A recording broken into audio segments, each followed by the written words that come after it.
자, 반갑습니다. 조동은입니다. 소방전술 3 응급의료 개론 4장 해부 생리학 중에서 가장 어려운 들숨 날숨에 대해서 잠시 지식 공유하기로 하겠습니다. 잠깐 그림 보도록 할게요. 자, 우리 숨을 들어 마실 때 들어내실 때 어떻게 장기가 움직이는가에 대해서 살펴보기로 합니다. 자, 이쪽 왼쪽 그림 보면 횡격막이라고 돼 있어요. 이쪽에 횡격막. 횡격막이 위에는 가슴이고 횡격막 밑에는 배거든요. 그래서 가슴과 배를 가로지르는 근육의 막이다 해서 횡격막 혹은 가로막이라고 시험에 나옵니다. 자, 그러면은 숨을 마실 때죠. 마시면은 안에 공간이 가슴 쪽에 공간이 커져야 많은 숨이 들어올 수 있겠죠. 그래서 흉곽이 확장됩니다. 확장, 화살표. 그리고 이 횡격막, 가로막이 내려갑니다. 그래야 이 공간이 커지겠죠. 그럼 내쉴 때는 흉곽이 축소되고 횡격막이 올라가요. 그러면 이쪽이 작아지겠죠, 공간이. 그죠? 그래서 다시 들어올 수 있게끔 훅 내쉬게 되는 거죠. 자, 이쪽으로 보기로 합니다. 이쪽에는 똑같은 건데 이제 들어 마시는 거예요. 이쪽으로 이제 숨이 들어오죠. 들어오면은 이쪽이 자세히 보면은 그림이 조금 넓고요. 이쪽이 좀 좁습니다. 그렇게 보입니까? 자, 그래서 이제 들어오게 되면은 이쪽이 이렇게 커지는 거예요. 저쪽 그림을 참고하세요. 흉곽이 확장되고 가로막이 화살표가 보입니까? 이렇게 화살표가 이렇게 돼서 내려갑니다. 그래야 이쪽이 가슴이 커지겠죠. 팽창돼 가지고. 그리고 내쉴 때는 이제 반대죠. 내쉴 때 이렇게 내쉬게 되면은 가로막이 올라갑니다. 가로막이 횡격막이라고 했습니다. 그리고 이제 흉곽이 이렇게 축소가 되는 거예요. 이 부분. 자, 이 부분 이해했으리라고 됩니다. 이 부분은 어렵지 않지만은 이제 우리가 시험에 나올 때 문장이 어려워요. 자, 그래서 다음 페이지로 보도록 합니다. 자, 호흡기계 생리학 가장 어려운 거 들숨과 날숨에 대해서 살펴봅니다. 자, 원래 그 우리 중앙소방학교 소방전술 3 구급 쪽에 저기 응급의료 개론에는 서술식으로 돼 있어요. 그걸 이제 보기 좋게 편집을 한 거거든요. 1번 호흡의 근육은 가로막이 횡격막이라겠죠. 그죠?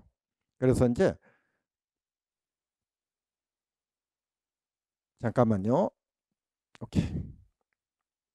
가로막 횡격막과 갈비 사이 근육이 있다. 자, 있다는 거. 이 부분은 중요한 게 아니에요.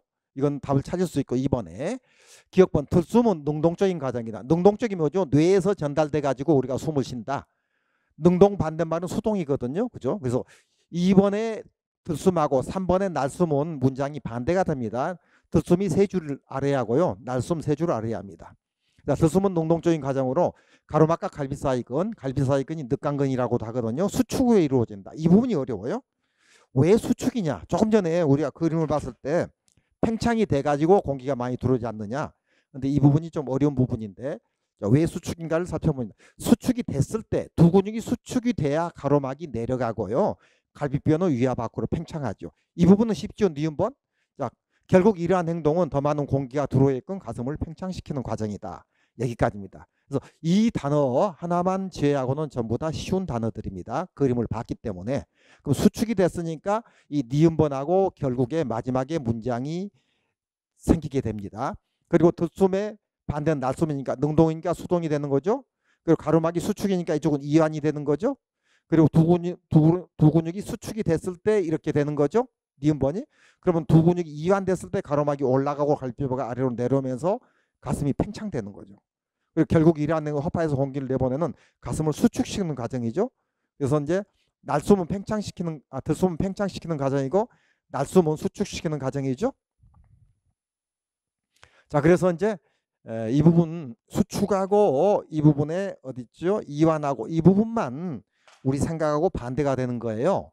그리고 다른 니은번하고 마지막에 있는 문장은 이해할 수 있습니다. 자, 그래서 여기에 제가 정리를 했어요. 정리를 하면은 조금 더 쉬워질 겁니다. 왜 수축이 됐는가?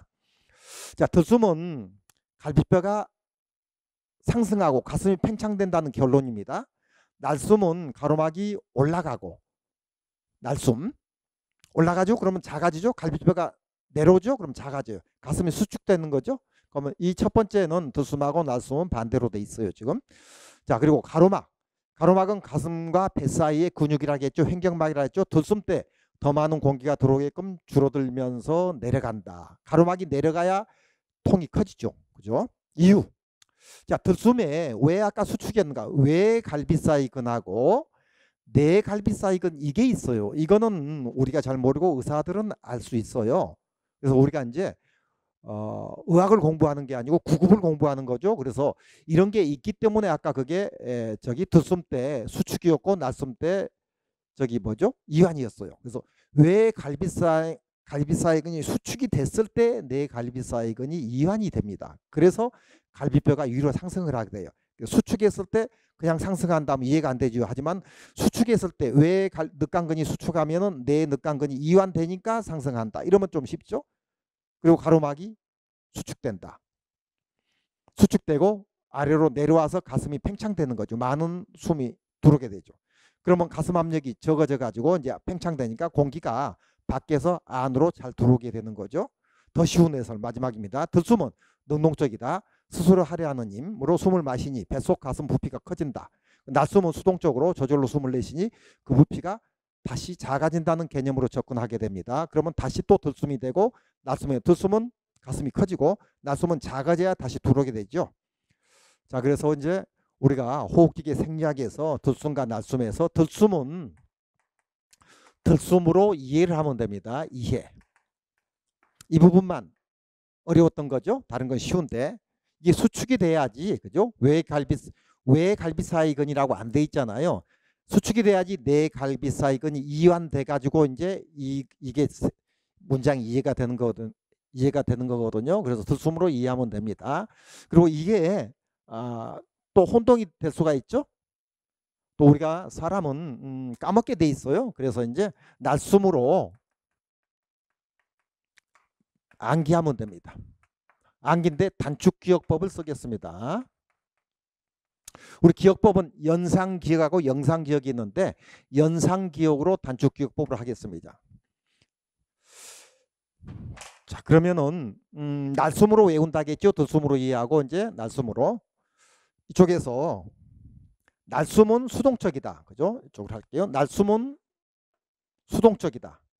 가로막과 갈비사이근의 이완으로 나타난다. 이 부분을 기억번 알아야 해요. 시험에 나오는 부분이니까. 날숨은 수동적이다. 그리고 가로막과 갈비사이근의 이완. 이 부분을 외워야 하거든요. 니은번. 니은번은 두 근육이 이완되면 가로막은 올라가고 갈비뼈는 내려온다. 여기서 이제 함정을 만들거든요. 자, 그래서 니은번이 가로막은 올라가고 갈비뼈는 내려온다. 그렇죠? 이 부분을 외우면 되겠죠? 자, 날수가가리, 가올갈래 요거 외워야 합니다. 외우는데 연상을 하면서 외우지 않은 게 연상기억법이거든요. 날이 수수하니, 가가리 나날이, 가을 같네. 이렇게 외우면 어떨까 싶습니다. 자, 날이 수수하니, 날수, 가가리 가을 같네. 자, 여기까지 하겠습니다. 그리고 우리가 숨을 들으실 때는요, 500cc를 들으시게 됩니다. 한번 들으실 때. 그리고 심호흡을 하게 되면 2000cc를 들으시게 됩니다. 그리고 이제 우리 병원에 가서 이제 폐활량 측정할 때 그 기계로 측정해서 표준 폐활량은 3500cc도 시험에 나온 거거든요. 그래서 이제 그까지 한번 들었을 때 500cc니까 500cc. 그 다음에 심호흡은 2000cc. 표준 폐활량은 3500cc. 자, 그래서 이걸 외울 때는요, 맥주컵으로 좀 연상해서 비유해서 외우면 좋아요. 맥주컵 한 잔, 그 다음에 4잔, 그 다음에 7잔. 그래서 숨의 호흡이 한 잔, 4잔, 7잔, 500, 2000, 3500 여기까지 하겠습니다. 자, 수고하셨습니다.